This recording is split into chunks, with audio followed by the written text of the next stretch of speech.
तो हम लोग स्टार्ट कर रहे हैं आज से chapter 3, metal and non metal. ठीक है। तो मेटल और नॉन मेटल में सबसे पहला पॉइंट हमारा आता है मेटल ना। What is metal? मेटल क्या होता है? मेटल हम किसको बोलते हैं? कौन सी देखो, बहुत सारी इंफॉर्मेशन आप क्लास 9th में स्टडी कर चुके हो, लर्न कर चुके हो, सीख चुके हो कि आपकी बैलेंस ही क्या होती है। ठीक है। बहुत सारे एलिमेंट्स एलिमेंट्स का मास क्या होता है, आपका इलेक्ट्रॉन का लूज क्या होता है, इलेक्ट्रॉन का गेन क्या होता है। ये सारी चीजें आप क्लास 9th में पढ़ चुके हैं, हम यही मान के आपको पढ़ेंगे। बट अगर आपको नहीं आता है तो आप एकदम बेहिचक, विदाउट हेजिटेशन आप क्वेरी रख सकते हो कि सर ये चीजें क्या होती हैं, कैसे होती हैं, हमको नहीं समझ में आया। ठीक है। तो हम थोड़ा शॉर्ट टाइम में उसको समझाने का प्रयास करेंगे। बट हम ये मान के चल रहे हैं आपको ये सारी चीजें बेसिकली जो क्लास 8th 9th में है वो आपको पता है। ठीक है। पढ़ाते टाइम जहां पे आपको ये चीजें समझ में नहीं आएंगी कि ये चीजें सर कैसे हो गई, या क्लास 9th में हमने जो पढ़ा था ये चीजें हमको याद नहीं है, तो हम उसको एक्सप्लेन करेंगे। बट उसके लिए आपको क्वेरी रखना पड़ेगा, पूछना पड़ेगा। ठीक है। ओके। तो चलिए, तो सबसे पहला पॉइंट आपका क्या है? मेटल। मेटल क्या होता है? Metal are the element which is from the positive ions, जो किससे बनते हैं? पॉजिटिव आयन से बनते हैं। बाय लूजिंग द इलेक्ट्रॉन्स, किसके द्वारा? इलेक्ट्रॉन को लूज करने के द्वारा बनते हैं। Thus metal are known is the electro positive element. इसी वजह से इसको हम क्या बोलते हैं? इलेक्ट्रो पॉजिटिव एलिमेंट बोलते हैं। कौन सा एलिमेंट बोलते हैं? इलेक्ट्रो पॉजिटिव एलिमेंट बोलते हैं। अब इलेक्ट्रो पॉजिटिव एलिमेंट और लूजिंग द इलेक्ट्रॉन, ये बहुत सारी बातें यहाँ पे हो गई। अब positive ions form positive ions by losing the electron, जैसे कि ऐसे एलिमेंट्स जो इलेक्ट्रॉन्स को क्या करते हैं? लूज कर रहे होते हैं। लूज कौन करता है? जिसके आउटर मोस्ट में इलेक्ट्रॉन, जैसे देखो, आपने पढ़ा होगा बैलेंसी क्लास 9th में। बैलेंसी का हम वैसे एक जनरल सिंबल सेंस बताते हैं। बैलेंसी का सेंस ये होता है कि outermost shell, outermost shell में जितने इलेक्ट्रॉन की रिक्वायरमेंट, या जितने इलेक्ट्रॉन को हम वहां से रिलीज करने या लूज करने की कैपेसिटी को रखते हैं, उसी को हम क्या बोलते हैं? बैलेंसी। जैसे ध्यान से समझो, outer shell maximum of time क्या होता है? आउटर सेल में मैक्सिमम ऑफ टाइम 8 इलेक्ट्रॉन रखे जाते हैं। अब इसकी पूरे मॉडल को हम आपको नहीं बताने वाले कि बोहर मॉडल क्या होता है, एटीसी। तो बहरहाल आगे हम सीखेंगे इसके।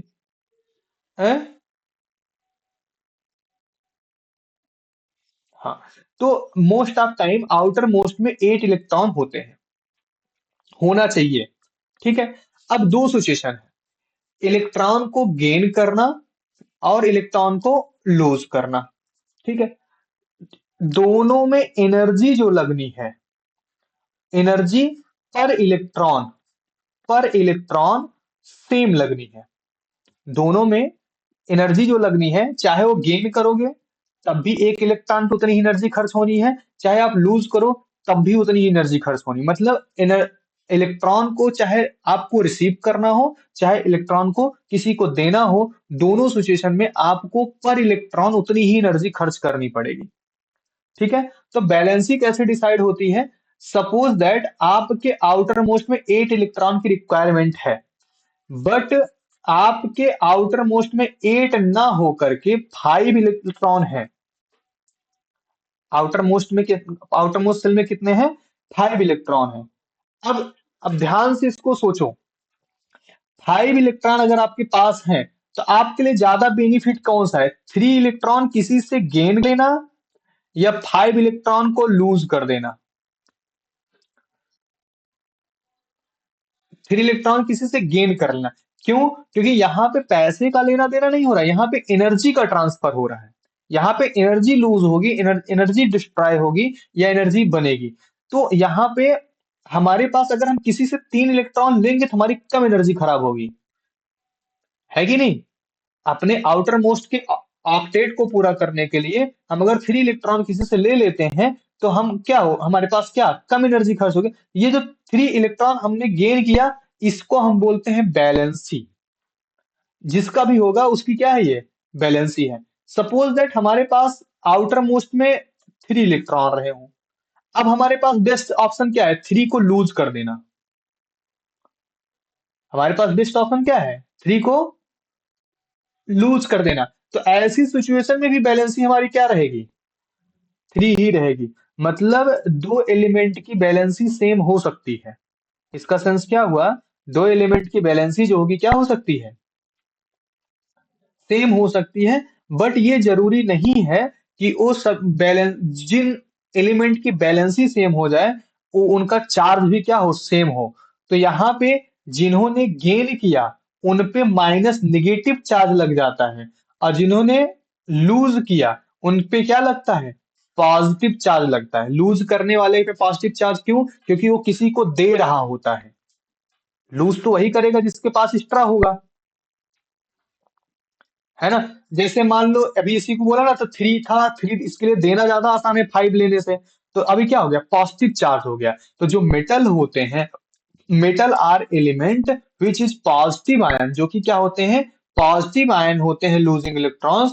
दस metal are known as the electro positive element. इसी वजह से मेटल्स को हम क्या बोलते हैं, इलेक्ट्रो पॉजिटिव एलिमेंट्स बोलते हैं। समझ में आया इतना।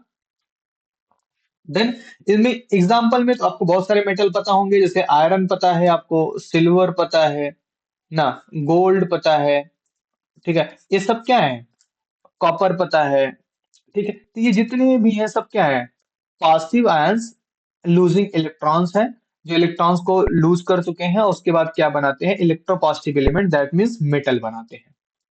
क्लियर इतनी। चलिए आते हैं मेटल की प्रॉपर्टी में। प्रॉपर्टी में सबसे पहली प्रॉपर्टी हमारी क्या है, फिजिकल प्रॉपर्टी ऑफ मेटल। सबसे पहली प्रॉपर्टी हमारी क्या है, फिजिकल प्रॉपर्टी ऑफ मेटल। अब फिजिकल प्रॉपर्टी ऑफ मेटल में बहुत सारी प्रॉपर्टीज होती हैं। जैसे सबसे पहला क्या है, हार्डनेस। सबसे पहली प्रॉपर्टी क्या है, हार्डनेस। हाँ, तो हार्डनेस क्या होता है, most of metal are hard. Most of metal क्या होते हैं, हार्ड होते हैं।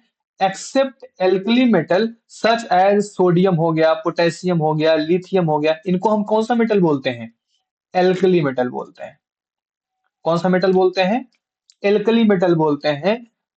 हाँ, एल्कली मेटल्स जो होते हैं, जैसे सोडियम हो गया आपका, पोटेशियम हो गया, लिथियम हो गया, ये सब क्या होते हैं, ये सॉफ्ट होते हैं, बहुत ही सॉफ्ट होते हैं। मतलब इतने सॉफ्ट होते हैं इनको नाइफ से अगर आप काटना चाहो तो कट जाएंगे, ठीक है। बट एक, बट किसकी कैटेगरी में आते हैं, मेटल की कैटेगरी में आते हैं। किसकी कैटेगरी में, अब देखो बेसिकली अगर कोई मेटल की बात करता है तो मेरे दिमाग में मेटल का मतलब क्या आता है, बहुत मजबूत चीज होगा मेटल के नाम पे। तो बेसिकली हमेशा मेटल, हाँ आयरन, क्योंकि हम मेटल के रूप में उसी चीज को ज्यादा यूज करते हैं जो बहुत ज्यादा हार्ड है। वो जो ज्यादा सॉफ्ट है उसका बहुत कम यूज करते हैं। बट जैसे आपका सोडियम हो गया, पोटेशियम हो गया, लिथियम हो गया, ये सब हार्ड नहीं होते, बट मेटल की कैटेगरी में रखे जाते हैं। तो बट हमारे दिमाग में हमेशा मेटल का मतलब हार्ड ही आता है। दैट मीन्स आपको इसको ध्यान रखना पड़ेगा, मेटल का मतलब हमेशा हार्ड ही नहीं होता, कुछ सॉफ्ट मेटल भी हमारे पास होते हैं, ठीक है, जिसको हम बोलते हैं एल्कलाइन मेटल बोलते हैं। ओके। दूसरा क्या था, strength. Strength, most of metal are strong and have the high tensile strength. High tensile strength because of this big structure are made using the metal such as the copper हो गया, iron हो गया।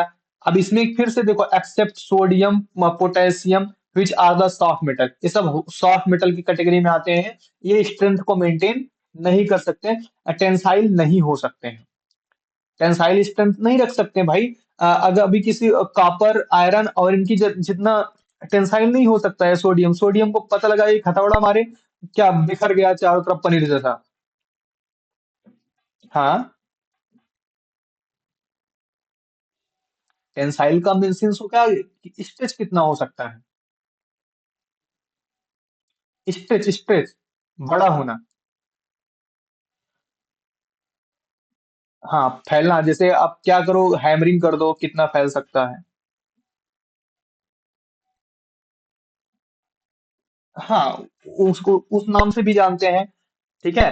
तो देखो, हमको बहुत ज्यादा standard language की तरफ नहीं मूव करना, हमको ध्यान रखना है कि हम रीजन क्या है कि पूछे नहीं जाने हैं। ना बहुत, नहीं बहुत कम चांसेस होते हैं, एक आध 1 मार्क्स के क्वेश्चन में पूछा जाता है। तो हम कोशिश करें कि हम बेसिक चीजों को उस तरह से समझें ताकि हमको बहुत अच्छे से समझ में आ जाए। बट अगर ऐसा है तो हम आपको स्टैंडर्ड लैंग्वेज के साथ भी हम कोरिलेट करते चलेंगे, ठीक है। हाँ ठीक है। तो स्टेट क्या है, स्टेट क्या है, metal are solid at the room temperature except the mercury. Mercury, mercury को छोड़कर जितने भी आपके क्या होते हैं, जितने भी, हाँ सब के सब क्या होते हैं, सॉलिड। मरकरी का मतलब जानते हो, मरकरी कभी, मरकरी कभी देखा है?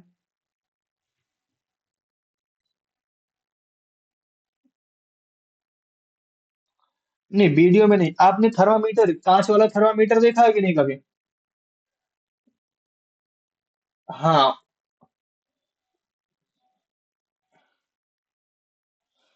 तो मरकरी जो होता है वो रूम टेम्परेचर पे क्या होता है, लिक्विड के फॉर्म में होता है। रूम टेम्परेचर पे क्या होता है, लिक्विड फॉर्म में होता है। उस जैसे जैसे उसका रूम टेम्परेचर डिक्रीज करते जाओ वैसे वैसे उसका क्या होता है, वॉल्यूम क्या होता है, डिक्रीज करता है। जैसे जैसे उसको हीट का उसको वॉल्यूम बढ़ता जाता है। दैट मीन्स हर लिक्विड का क्या बिहेवियर होता है, तो उस तरह फॉर्म होता है। थर्मामीटर में यूज किया है, थर्मामीटर जैसे हीट होता है थोड़ा थोड़ा आगे बढ़ने लगता है तो हम टेम्परेचर पकड़ लेते हैं कितना टेम्परेचर है उसका। ठीक है। ठीक है। साउंड, साउंड के मामले में साउंड को हम क्या बोलते हैं, सोनरस बोलते हैं। ठीक है। Metal produce ringing sound, so metal are called sonorous. ठीक है, इसलिए मेटल को हम क्या बोलते हैं, सोनरस बोलते हैं। Sound of metal is also known as the metallic sound. इसको हम कौन से साउंड के नाम से जानते हैं, मेटेलिक साउंड के नाम से जानते हैं। This is causes the metal wire, this is called the metal wire are used in making the musical instrument। इसलिए हम क्या करते हैं, इसका म्यूजिकल इंस्ट्रूमेंट का यूज में इसका यूज करते हैं। क्लियर, डन, इतनी बातें समझ में आई। ठीक है। अगला क्या है, कंडक्शन। कंडक्शन क्या, conduction, metal are good conductor of heat and electricity. Metal जो होते हैं ये हीट और इलेक्ट्रिसिटी के क्या होते हैं, गुड कंडक्टर होते हैं। मेटल और इलेक्ट्रिसिटी के क्या होते हैं, गुड कंडक्टर होते हैं। This is this is causes the electric wire are made of the metal like copper and aluminium. इसी वजह से क्या होते हैं, आपके वायर्स जो होते हैं कॉपर और एल्युमिनियम के बनाए जाते हैं। ठीक है। क्लियर, क्लियर, इतनी बातें समझ में आई फिजिकल प्रॉपर्टीज में। ओके। नेक्स्ट पॉइंट है मिलाबिलिटी। नेक्स्ट पॉइंट आपकी क्या है, मिलाबिलिटी। मिलाबिलिटी का मतलब क्या होता है कि मेटल को हम कितना बीट करें और कितना पतला बन सकता है। जैसे अभी स्ट्रेंथ के बारे में बताया, स्ट्रेंथ को भी हम इससे रिलेट कर सकते हैं। बट स्ट्रेंथ का सेंस बेसिकली आप समझो कि हम किसी, जैसे एक रस्सी ले लो ना, रस्सी की स्ट्रेंथ को हम कैसे मेजर करते हैं कि वो कितना वेट सह सकती है, उस पे कितना लोड हम दे दें वो कितना वेट सह सकती, टूटे ना।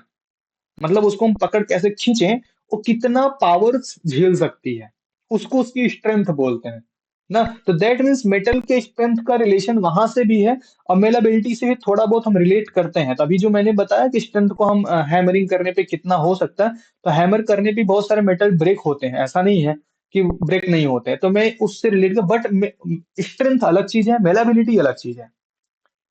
ठीक है। तो मेलेबिलिटी क्या है, मेटल आर मेलेबल। जितने भी मेटल्स होते हैं वो सब क्या होते हैं, मेलेबल होते हैं। मेलेबल का मीनिंग होता है mean metal can be beaten into a thin sheet because of this property iron is used to making the big ships. That means इनको हम हिट करके हैमरिंग करके कितनी बड़ी सीट बना सकते हैं कि पतली सीट बना सकते हैं, जो भी मेटल होते हैं। ठीक है। अब लिक्विड मेटल को हम नहीं हैमरिंग कर सकते कि चले हम एच को हैमरिंग करें। एच को हैमरिंग करेंगे, एक हैमर मारेंगे वो बिखर जाएगा, कहाँ सीट बनेगी, कि बनेगा? नहीं, पॉसिबल ही नहीं ना हैमर करना उसको। अब वो क्या बोलते हैं कि अभी चले हम सोडियम को हैमर करें, सोडियम को हैमर करें, सोडियम कैसा, पनीर जैसा सॉफ्ट होता है। एक हैमर मारने के बाद वो क्या हो जाए, बिखर जाएगा फिर। ठीक है। ये सभी प्रॉपर्टी मेटल की हैं, बट कुछ मेटल्स इस चीज को फॉलो नहीं कर पाते हैं। तो मेलाबिलिटी का सेंस होता है कि जितने भी मेटल्स मैक्सिमम होते हैं वो क्या होते हैं, beaten into the thin sheet, उनको पतली सी शीट में बनाया जा सकता है। ठीक है। इसी इसी वजह से हम क्या करते हैं, because of the property of the iron use to the making the ship, बहुत बड़ी बड़ी शिप को हम कितने आयरन की शीट से बनाते हैं। डक्टिलिटी, डक्टिलिटी क्या होती है? मेटल आर डक्टाइल, मेटल्स जितने होते हैं सब डक्टाइल होते हैं। That means metal can be drawn into thin wire. Ductile का मतलब होता है कि इसको हम कितना पतला कर सकते हैं, कितना पतला वायर बना सकते हैं। ठीक है। तो उसी को हम क्या बोलते हैं, डक्टिलिटी बोलते हैं। तो जितने भी मेटल होते हैं सबसे वायर बनाए जा सकते हैं। अब लोहे का बहुत पतला वायर नहीं बनाया जा सकता, बहुत पतला वायर बना देंगे लोहा टूट जाता है। लेकिन वहीं कॉपर को देखो, कॉपर के वायर बाल जैसे होते हैं। जो घर में बिजली के लिए यूज किए जाते हैं वो क्या होते हैं, उसमें जो उस प्लास्टिक को हटाओ, उसमें बाल जैसे बहुत सारे वायर बने होते हैं। बट आप कभी भी उतना पतला आयरन का वायर नहीं देखोगे। आयरन का वायर जो आता है किसी चीज को बांधने में, किसी चीज के यूज करने में आता है, वो थोड़ा मोटा होता है। ठीक है। तो डक्टिलिटी का मतलब होता है, this means metal can be drawn into the thin wire because of this property, a wire is made of the metal. वजह से मेटल का हम क्या बनाते हैं, वायर बनाते हैं। Melting and boiling point, melting और बॉइलिंग दो अलग अलग पॉइंट होते हैं। मेल्टिंग पॉइंट क्या होता है, आ- वो टेम्परेचर जो हाईएस्ट टेम्परेचर हो या लोएस्ट टेम्परेचर हो ना, ऐसा टेम्परेचर जिस टेम्परेचर पे कोई भी मेटल क्या हो जाए, मेल्ट होना शुरू हो जाए। मेल्ट मतलब पिघलने लगे। ठीक है। और बॉइलिंग का मतलब होता है ऐसा टेम्परेचर जहां पे वो बॉयल होने लगे, उबलने लगे। पिघलना और उबलना दो अलग वर्ड। जैसे पानी को किसी, जैसे हम आइसक्रीम ले लें। हाँ, हाँ, तो जैसे आइसक्रीम ले लो, आइसक्रीम को अब नॉर्मल टेम्परेचर पे जैसे आता है तुरंत वो पिघलने लगता है। लेकिन क्या वो उबलेगा नहीं, जब तक उसको उसके टेम्परेचर पे नहीं पहुंचाएंगे जिस पे उसको बॉईल होना चाहिए, तब तक वो बॉईल नहीं होना। दैट इज मेल्टिंग पॉइंट जो होता है वो थोड़ा सा lower than the boiling point होता है। That means metal have the generally high melting point and boiling point. Metals के पास मैक्सिमम चांस क्या होते हैं, बहुत हाई मेल्टिंग और बॉइलिंग पॉइंट होते हैं, except sodium and potassium metal. Sodium और पोटेशियम मेटल को छोड़कर, which has the low melting and boiling point, इनके पास कम एकदम से लोएस्ट मेल्टिंग और बॉइलिंग पॉइंट होता है। ठीक है। सोडियम और पोटेशियम के पास क्या होता है, कम से कम मेल्टिंग एंड बॉइलिंग पॉइंट होता है। अगला क्या है, डेंसिटी। क्या है, डेंसिटी। डेंसिटी का मतलब होता है most of metal have the high density. जितने भी मेटल्स होते हैं इन सभी के पास मैक्सिमम चांसेस क्या होते हैं, हाईएस्ट डेंसिटी होती है। अच्छा, मान लो अगर हाईएस्ट डेंसिटी ना होती तो मेटल्स के साथ कैसा बिहेव होता। सपोज दैट अगर आप डेंसिटी हाई, डेंसिटी मतलब समझते हो कि नहीं समझते हो?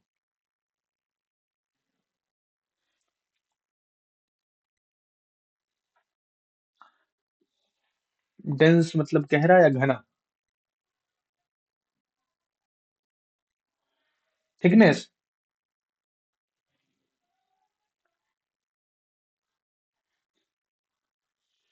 डेंस, देखो डेंसिटी। अच्छा एक चीज बताओ, इंटरमॉलिक्यूलर स्पेस जानते हो? Intermolecular space.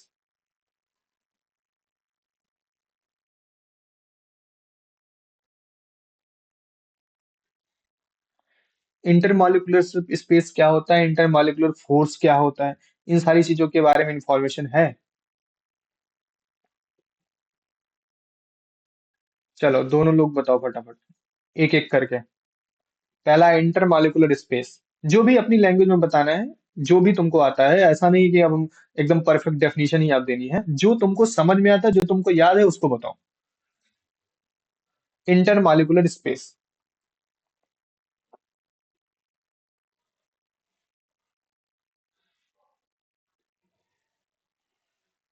हाँ, आपका क्या जवाब होगा?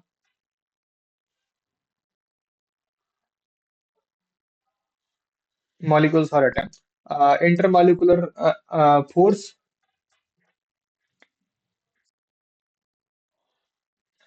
देखो, हम ओरल बोल रहे हैं, लिखेंगे नहीं, ध्यान से सुनना। इंटरमॉलिक्यूलर स्पेस और इंटरमॉलिक्यूलर फोर्स के बारे में सबसे पहले हम बात करेंगे। इंटरमॉलिक्यूलर स्पेस के बारे में, इंटरमॉलिक्यूलर स्पेस का सेंस होता है जो भी आपके मेटल नॉन मेटल जो भी होते हैं, जितने भी एलिमेंट आपके बन रहे होते हैं, बहुत छोटे छोटे एटम से मिलके बनते हैं। जैसे आप एक सिंपल सा एग्जांपल लो। आप अपनी खिड़की के बाहर की साइड से देखो तो बहुत छोटे छोटे धूल के कण जाके वहां इकट्ठा हो जाते हैं। बहुत दिन तक अगर झाड़ू ना करो या उसको जो भी करते हैं हम लोग क्लीनर, तो अगर नहीं करते हैं तो बहुत छोटे छोटे धूल के कण इकट्ठा, उस पे एक बूंद पानी आप गिरा दो, और पानी गिरा के जब वो इकट्ठा हो जाए पानी, तो उसको छोड़ दो एक आध 2 घंटे के लिए। कुछ देर बाद आप आओगे तो उस पे एक छोटा सा इतना सा गोल सा स्पॉट, मतलब क्या होगा, एक मिट्टी का छोटा सा पॉइंट बना हुआ मिलेगा। आप उसको उठा सकते हो, है ना। अब वो जो बना हुआ है, अब ध्यान से देखो, क्या वो सिंगल सिंगल पार्टिकल है, सिंगल एटम से बना है? नहीं, बहुत छोटे छोटे एटम से मिलके बना, बहुत सारी धूल एक एक आके इकट्ठा होते होते क्या होगी, एक आपका पूरा का पूरा एटम बनाया पानी मिक्स करने के बाद, एक मॉलिक्यूल बनाया पानी मिक्स करने के बाद। तो वो जो एक के बाद एक लेयर बन रही थी, जो एक दूसरे के ऊपर बैठ रहे थे, उनके बीच का जो स्पेस होता है, जैसे आप एक छोटा और एग्जांपल लो, एक ट्रांसपेरेंट बॉल ले लो, कांच कांच की बहुत सारी गोली ले लो, उसमें फिल करना शुरू करो। अब एक कांच के बॉल के ऊपर दूसरे कांच की बॉल, या प्लास्टिक की बॉल के ऊपर दूसरी प्लास्टिक की बॉल पड़ेगी, तो उनके बीच में ऐसा कुछ कर्व टाइप का स्पेस खाली छूट जाएगा कि नहीं छूटेगा? छूटेगा ना। तो बॉल को हम मान लेते हैं क्या है, मॉलिक्यूल्स है। बॉल को क्या मान लेते हैं, मॉलिक्यूल्स है। इन मॉलिक्यूल्स के बीच में जो स्पेसेस हैं, इसी को हम बोलते हैं इंटरमॉलिक्यूलर स्पेस। समझ में आया? अब इंटरमॉलिक्यूलर फोर्स क्या होता है? अब जैसे कि हम क्या करते हैं, लकड़ी को तोड़ते हैं तो इतना आसानी से नहीं टूट रही होती है ना, या किसी चीज को हम फोड़ रहे होते हैं, किसी को हट, मतलब कुछ ना कुछ उस पर प्रेशर और कुछ भी पावर लगाना पड़ता है, फोर्स लगाना पड़ता है। तो वो क्या है, जो पार्टिकल से मैंने बोला, एक बॉल दूसरे बॉल पे, बॉल उसमें किसी भी बाउल में हम गिराते गए ट्रांसपेरेंट में, हमने देखा एक बॉल से दूसरी बॉल जुड़ती जा रही है, एक पे दूसरी सेट हो गई, दूसरी सेट हो गई, तीसरी सेट हो गई। अब सपोज दैट वो हर बॉल मैग्नेटिक बॉल हो, या अपने जितने भी पार्टिकल होते हैं सब में अपनी अपनी एनर्जी होती है। ठीक है, हर पार्टिकल्स में अपनी अपनी एनर्जी होती है, अपना अट्रैक्टिंग और रिपल्सिंग पावर होता है, फोर्स होता है। वो जब बॉल दूसरे से आके गिरती है, ऐसे चिपक गई आपस में, टकराई। अब पहली वाली बॉल को उठाने में जितना फोर्स लगता है, इसी को हम क्या बोलते हैं, इंटरमॉलिक्यूलर फोर्स। मतलब हर एक मॉलिक्यूल एक दूसरे को अपनी तरफ क्या कर रहा होता है, अट्रैक्ट या रिपल कर रहा होता है। अट्रैक्ट ही नहीं बोल सकते, अट्रैक्ट और रिपल, क्योंकि कुछ क्या होते हैं, रिपल करते हैं, कुछ उसमें रिपल करते हैं, कुछ अट्रैक्ट करते हैं। अगर अट्रैक्ट ही कर रहे होंगे ना, तो जिस बर्तन में रखोगे वो फूट जाएगा ना, और आपके जो नीचे के पार्टिकल होंगे, एटम्स होंगे, वो डैमेज हो जाएंगे। जिधर के सब खींचे जाएंगे, पूरा फोर्स किधर लगेगा, नीचे की तरफ लगेगा।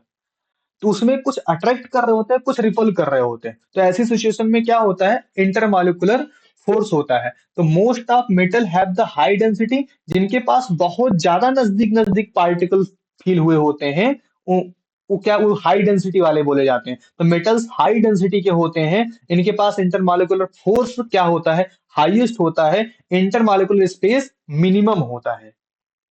ठीक है। Most of metal are gray in color, but gold in and copper are the exception. Maximum क्या होता है, ग्रे इन कलर होते हैं, बट गोल्ड और कॉपर क्या होता है, इसका एक्सेप्शन है। ठीक है। तो फिजिकल प्रॉपर्टी में इतनी सी प्रॉपर्टी हमको डिस्कस करनी थी। इतनी प्रॉपर्टी को आपको क्या करना है, रिवाइज कर लेना है। ठीक है, आज की क्लास हम लोग यहीं पे बाइंड करते हैं, फिर कल तो आपका टेस्ट रहेगा, परसों मंडे को मिलते हैं हम। ओके।